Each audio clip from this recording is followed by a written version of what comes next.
The world's most valuable automaker is giving the entire EV industry a massive red flag following its latest Q3 earnings report.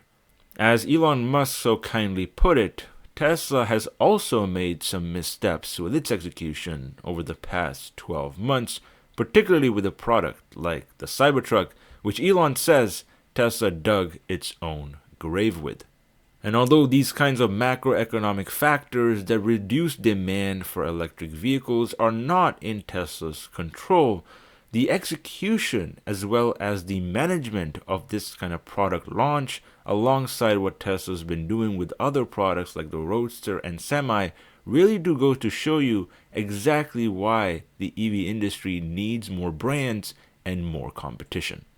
Believe it or not, folks, despite what the stock's valuation, heavy multiple, as well as social media attention would tell you, Tesla's business is not nearly performing as well as it did in 2021 or in the first half of last year. In the latest earnings report that we just got last night, Tesla missed Wall Street estimates for everything from earnings growth to revenue growth, free cash flow, and even gross margin. Even though many people believe Tesla is more than just a car company, and there certainly is reason to believe that, the company still makes most of its money by selling actual vehicles, which means it's not immune to the cyclicalities in the market driven by mortgage rates, car loan rates, as well as the tightening situation we've been seeing in the labor market. All this means that although Tesla is still the number one EV automaker by deliveries and production on planet Earth, they are still facing headwinds that the market is potentially not priced in just yet. And it's something that the experienced auto industry from the likes of Volkswagen, Ford, and GM are simply not experiencing right now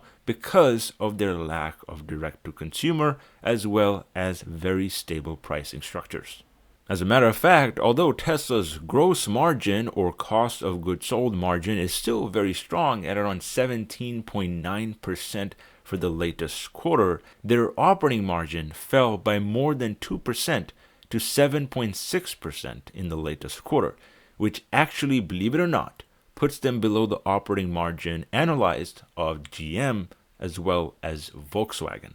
And all the cash flow that generated so much shareholder value over the past 3 years is falling off a cliff with a 74% decrease in cash flow year over year, down to $848 million for the latest quarter.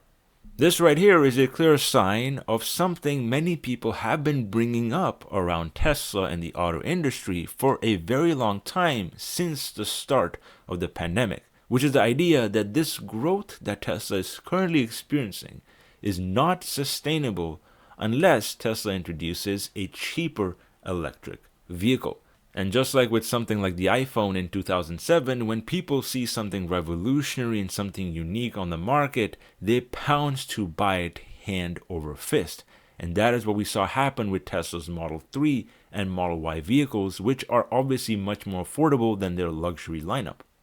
And that disparity has never been more true than right now. Just look at the deliveries of the Model S and X compared to the Model 3 and Y in the latest quarter. Around 16,000 Model S and X's were delivered in the entire 3 months, whereas 420,000 Model 3 and Ys were delivered in the same period. At this point, the S and the X are irrelevant to Tesla's revenue growth as well as their profit structure, and that has been the case for the past 3 years. As a matter of fact, Tesla is not growing deliveries in their Model S and X and are down 14% year over year, which is a clear sign of those vehicles struggling to sell in the ever-growing EV industry with more competition. Whereas the 3 and Y have been holding up decently well with 30% year-over-year revenue growth, but still not really that good compared to where it was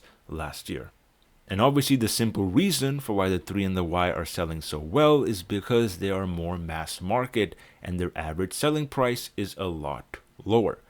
And this is exactly the competition and threat that Tesla faces over the next 5 years. Because right now, although a lot of EV automakers are starting to ramp up production of their own electric vehicles, from something like Rivian, the Ford F-150, and even Lucid, those vehicles' ASP is pretty high. They are selling north of $70,000 per unit, which means they're much more of a luxury vehicle similar to the Model S and the X, which as we all know are starting to see the effects of those new model lineups. The whole reason Tesla has been so successful is because they've been able to increase volume production faster and earlier than anybody really did and take advantage of the reduction in battery pack costs. This allowed them to introduce a cheap vehicle like the Model 3, which is exactly what skyrocketed them into profitability and made the company the most valuable car company on planet Earth. What this means is that it's basically a matter of time until other automakers who have started producing EVs now catch up in volume and start launching cheaper models, which will again hurt demand for the 3 and the Y that Tesla sells so well. And mix that with the idea that Tesla is pursuing an insanely radical project like the Cybertruck, which I already said is not necessarily going to be a big dominating force for the company. There's clearly a little bit of mismanagement going on in the short term. As a matter of fact, Elon just said that himself in the earnings call conference last night, which is the fact that the Cybertruck is essentially the company digging their own grave. At this point, it's just about marketing and creating hype around this product instead of actually selling it in a lot of volume and gaining market share in the pickup truck space, which is already right now dominated by the F-150 Lightning and the Rivian R1T. Not only does the Cybertruck look hideous, but it is extremely hard to make for obvious reasons because of its lack of any curves and extremely high stainless steel output. And I can bet you a bottom dollar that the delivery date of November 30th is just going to be a handful of pilot-produced vehicles sold to a handful of customers. Just like with the Semi last year when Tesla launched it in December 1st, but even to this date has only produced around 100 of them, the Cybertruck is going to be a marketing stunt at best for the company, where instead, as we all know, they should be focusing on developing a cheaper electric vehicle and launching a new model